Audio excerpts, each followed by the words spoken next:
Bonjour, comment ça va et comment va la santé?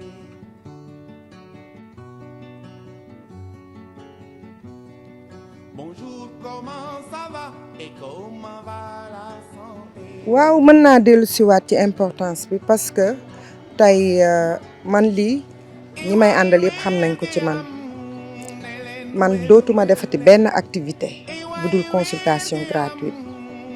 ndax man surtout première édition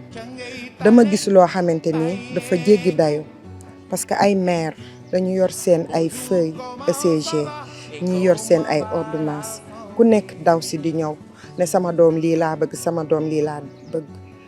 moo tax ñun mënatuñ def leneen les Linguère loo xam ne ni lu dul consultation gratuite ba dinañ xaar ba 700 patients parce que nit ñi dañuy bindu dem seen kër di ñëw soo gisee yaa ngi gis nit ñi di dem ak a ñëw dinañ xaar ba ay 700 800 parce que ñun ñu ngi fi ba 19h ophtalmo ak gynéco ak pédiatrie ak dentiste yooyu moom vraiment yooyu la nit ñi gën a dem. dañ koy continuer parce que comme nekk nañ en partenariat ak ministère de la santé ARP tamit ñëw nañ jàppale ñu ci médicament suñu pharmacienne bi ci koñ bi docteur Mbéri ñëw na tamit génne garab teg fi pharmacienne ne lu ngeen soxla rek man maa ngi fi pour yéen waaw suñu premier partenaire Africa Food la vraiment ñu ngi remercier monsieur Théophile Turpin président Africa Food lépp lu fi nekk moo ko fi def mënuñu ko fay te nee na luñ ci manqué nañu ñëw waxaat ko mu dolli ñu ko lépp lu fi nekk Théophile Turpin moo ko def ak Africa Food ñu ngi koy remercier di ko ñaanal Africa Food jëm ca kanam génne ay professionnels yu dul jeex ñu ngi koy ñaanal loolu. tey dama dugg ci pharmacie bi ma ne docteur bi dama bëgg bu benn garab des garab yi nañ ko joxe yépp ba mu jeex parce que jox nañ ñu ko ñu war a jox garab muy ministère de la santé jox nañu ko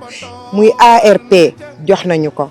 muy docteur Mbéri jox nañu ko kon nañ ko jox population bi ba mu jeex tàkk. Donc c'est leur deuxième édition mais avant tout d'abord permettez-moi d'abord de remercier les parrains comme ONAFI, Ismaïla Bass, le comptoir avec Ahmed Thioune et votre télé en même temps. Donc les Linguère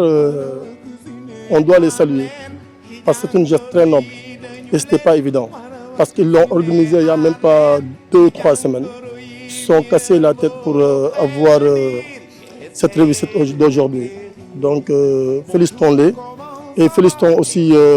comme l'a si bien dit ma sœur Awa de Africa Food qui a ménagé beaucoup d'efforts pour que cette journée puisse être réussie. En même temps aussi remercier aussi toutes les Linguère qui sont derrière et à côté. Et si celles qui ne sont pas là, qui sont dans les cuisines en train de préparer pour donner à manger les invités. Donc on les remercie tous. Voilà, c'est une journée vraiment historique pour le pays, pour la jeunesse et pour la nation sénégalaise et même africaine. Parce que c'est un exemple qu'on doit prendre et les encourager et même au-delà. Parce que même le président, je pense qu'il doit faire des gestes à travers ces Linguère-là pour les encourager, pour permettre à d'autres personnes de faire la même chose qu'eux. Parce qu'il y a beaucoup d'associations au Sénégal, mais les associations qui peuvent faire des consultations gratuites, on les compte. On les compte. Donc ça, c'est à vraiment féliciter. Voilà. di rafetlu initiative bi nga xam ni moom la Linguère yi jël li may wax rek keroog bi ma demee ci benn émission ne dafa am les super Linguère ñii tey dama leen di baptiser les super Linguère parce que dañuy def activité communautaire mu noble bokk ci ñun li nga xam ni mooy suñu liggéey donc bu ñu gisee ñoo xam ne dañu ñëw di ko def ci biir commune bi du ñu def lu dul saluer ko ba pare jàppale leen waroon na am yeneen bàjjen yu fi ñëw mais tey kii bi moo xat temps bi waaye daaw ñu ngi fi woon ak Linguère yi ren ñu nekkaat fii ma di leen féliciter parce que Cheikh dafa wax léegi ne li ñuy def dama ciy yokk ne que enrôlement yi ñuy def ci seen cursus bi nga xam ni la fois passée au mois d'avril ñoom rek enrôlé nañu plus de 200 personnes tey aussi ñi ngi ñëw maa ngi toog léegi ci wetu waa SEMI yi maa ngi gis ñi ngi enrôlé waat loolu dafa nekk loo xam ni dafa noble parce que jamono toll na foo xam ni faju bi coût bi metti na cher na donc ñoom bu ñu amee initiative ne dañuy def consultation gratuite def ko benn yoon mu réussir ñu ñëwaat une deuxième fois tegaat ci di enrôler pour que nit ñëpp mën a am accès facile ci li nga xam ni mooy faj bi dañ leen ciy gërëm di leen sant di gërëm aussi les prestataires yi nga xam ni ñu ngi fi bénévolement di def consultation bi laaju ñu ci dërëm parce que li Awa di wax lépp lu ci biir xam naa ko ba mu dépassé largement li nga xam ne mooy commune Sicap ñëpp ñëw fekke ko communes yëpp yi nga xam ne ñu ngi environnant les 7 communes yi nga xam ne ñoom ñoo dépendre ci district centre ñoom ñëpp ñu ñëw adhéré si ci biir activité bu noble di leen ci gërëmaat di leen sant di wax asalaamualeykum wa rahmatullah. samay kilifa samay mbokk Liberté 6 militaires yi ñoo ma yebal ñëw fekkee assister 2e édition bu les Linguères vraiment mu nekk initiative boo xam ne vraiment sénégalais yi soxla nañ ko Sénégal actuellement dañoo soxla faju daf fi manqué ba nga xamante ni jigéen ñii di ñu ay Linguère ñu am xel boobu am seen propre moyen état war na leen bàyyi xel ba nga xamante ni Awa Cissé bii di ñëw ci ñun vers nous bi mu ñëwee di ñu ko wax dañoo mobiliser wu ne donc waruñu toog fu ay jigéen suñuy soxna suñuy sœur suñuy yaay am xel parce que ñoom ñooy les mamans ñoo jur bi ñu dañ leen war a accompagner donc moo taxoon ñu taxaw pour accompagner leen ci li ñuy def ñuy woote un cri de cœur aux autorités yu dëkk Liberté 6 et environnement bi vraiment ñu jàppale jigéen ñi parce que ñun la ñuy defar ñoom li ñuy def pour ñun la donc nañ leen jàppale nañu génn vivement dimbali leen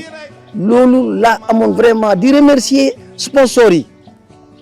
ñi fi nekk sponsors yi intervenir vraiment di remercier yéen it di leen di remercier bu baax parce que lii bu tey bu demee dans le monde c'est vous donc ñu ngi leen di remercier bu baax a baax yàlla na édition bi jur ay édition yu am mbég ñëpp gis ci seen bopp vraiment ñu leen di ñaanal ñoom tamit yàlla may leen wér gudd fan ak kattan mu ñu mënee dem ba ci kanam ñuy woote ba ci diaspora bi vraiment doomi Liberté 6 yu dëkk ci diaspora bi ak nañu ñëw lii mooy defar réew lii moo koy defar santé mooy defar réew te ñii fi ñu laal foofu la donc ñun moo tax ñun on est prêt ñu ngi seen ginnaaw lu ñu joxoon ñu ngi seen ginnaaw en tout cas di leen di remercier vraiment. donc avant tout d'abord ñu wax nii rek presque wax bi jeex na avant tout d'abord c'est la santé donc lépp loo xam ne dañ koy def pour affaire santé nit ku nekk dafa war a jóg remercier loolu ci si tànkam ak loxam ak doolam nu mun jàpp si parce que avant tout d'abord c'est la santé donc loolu waa koñ bi waa dëkk bi yëpp dañ si war a jàpp te yàlla rek tax moom di ziar et puis di kontaan ci taxaw ci invitation bi parce que ñii suñu jigéen ñi nga xam ne ay Linguère lañu comme ils ont porté leur nom vraiment les Linguère lii mooy cëram Linguère day xool lu nekk ci xol bi di ko joxe vraiment lii moom suñ ko mënoon am fépp ci Sénégal ci àdduna bi vraiment dina am njëriñ parce que jamono ji nit day am njëriñ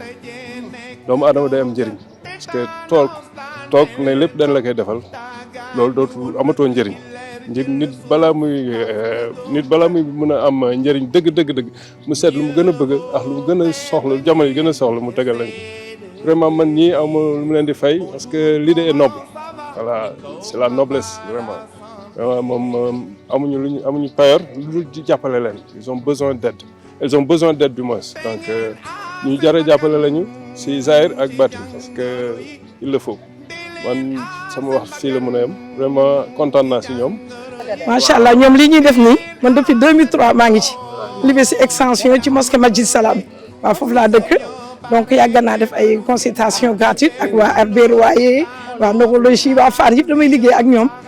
hôpital des enfants damay liggéey ak ñoom ci yëpp ci social nag waaw ñoom tam te ñu xewle ñu nekk samay dëkkandoo mais ne pourquoi pas dama ci jàpp waaw loolu moo tax mu andi leen petit déjeuner yu bëri sax donc sant yàlla baax a baax jazakallah xeer. bi mooy 2e édition bi ça s'est bien passé ci organisation bi tamit parce que li may wax rek adduna bi ñëpp ñoo feebar mais xëy na possibilité faju bi lañ amul kon bu ñu gisee loo xam ne nii dañ naan la ñëwal gratuit que da ngay daw andi ci sa njaboot parce que man samay doom laa fi andi woon seen bëñ yi ñoo doon métti mais vraiment bi ma ñëwee dalal nañ sama xel jox leen ay garab ñu naan ñii ñu plombé leen ñi ñu war a buddi ñu buddi leen vraiment ça c'est bien passé wax dëgg fa neex yàlla ñu ngi remercier bu baax Awa Cissé mi nga xam ne moom moo tax tey jii ñu xam lii parce que moo ko organisé ñu jàppale ko ci. Nous sommes présentement aujourd'hui à Liberté 6 pour la seconde édition d'une journée médicale organisée par l'association Linguère en partenariat avec notre association. Et dans un premier temps, il était prévu de faire des consultations et ensuite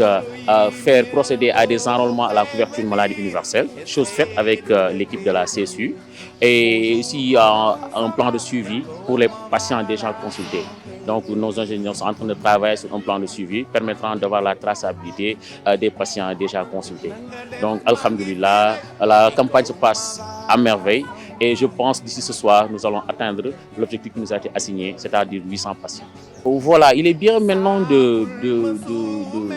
parler des pathologies parce que l'objectif de ces consultations, c'est de choisir les pathologies les plus coûteuses et essayer d'amener les spécialistes pour les en faire bénéficier. Donc comme spécialité, on peut noter tout ce qui est échographie, tout ce qui est prostate, tout ce qui est mammo, échographie mammaire. Et pour les soins dentaires, il y a l'extraction, CVI. Nous avons aussi la gynéco accompagnée des échos, la gériatrie, la rhumatologie et je dirais la pathologie qui draine beaucoup plus de monde, l'ophtalmologie plus des dons lunettes à 0 francs. Donc nous sommes à présentement plus de 13 spécialités et alhamdoulilah les médecins répondent présents et aussi les patients viennent se faire consulter. Voilà, j'en profite vraiment pour dire merci aux membres de l'association WKB, Walk and Keep the Best, qui est une association qui fait maintenant 12 ans d'existence et à travers ces 12 années, nous sommes présents à plus de 32 consultations gratuites, dont 16 en dehors de Dakar. Et bon, quand on parle de consultation, bon, on fait référence aux moyens. Et je peux vous assurer que ces médecins que vous voyez sont venus pour servir gratuitement. Ces médecins que vous voyez, la semaine dernière, ils étaient à Gandiaï. Ces médecins que vous voyez sont prêts pour faire le tour du Sénégal. Non pas seulement pour ces activités de consultation, mais aussi pour faire profiter aux gens qui n'ont pas les moyens d'aller à l'hôpital. C'est-à-dire les consulter, mais les inscrire à la couverture sanitaire universelle et après travailler sur un plan de suivi. Au-delà des personnes que vous voyez, nous travaillons en étroite collaboration avec l'association Enfants Soleil, qui regroupe des enfants autistes et trisomiques. Je vous dis, l'année dernière, nous avons eu à organiser 4 journées avec cette dite association, que ce soit Thiès, que ce soit Mbour, que ce soit Kolda, que ce soit Vélingara. L'association est prête à faire le tour du Sénégal, malgré les moyens, les maigres moyens dont elle dispose. Donc c'est l'occasion maintenant de lancer un message, vraiment de faire appel aux autorités pour qu'ils nous tendent la main, qu'on puisse vraiment aller là où le bas blesse, là où le besoin est là, pour apporter ce soutien tant attendu. Vraiment, c'est l'occasion vraiment de lancer cet appel, parce que le mois prochain, Inch'Allah, nous serons à Dara Djolof, on ira à Saint-Louis pour la deuxième fois, nous irons à Kédougou, nous irons Inch'Allah à Vélingara, Ziguinchor, et ce sera la même mobilisation que vous verrez. Donc c'est très rare de voir une équipe se déplacer avec un bus de 55 places réservé aux médecins qui sont la plupart des jeunes. Donc vraiment, je lance ce message, c'est un cri venant de moi. Parce que vous voyez, ce n'est pas facile. L'équipe s'est rendue la semaine dernière à Gandiaï et vous la voyez aujourd'hui, elle est à Liberté 6 vraiment pour faire son devoir, c'est-à-dire aider les gens pour que la santé soit accessible à tout le monde.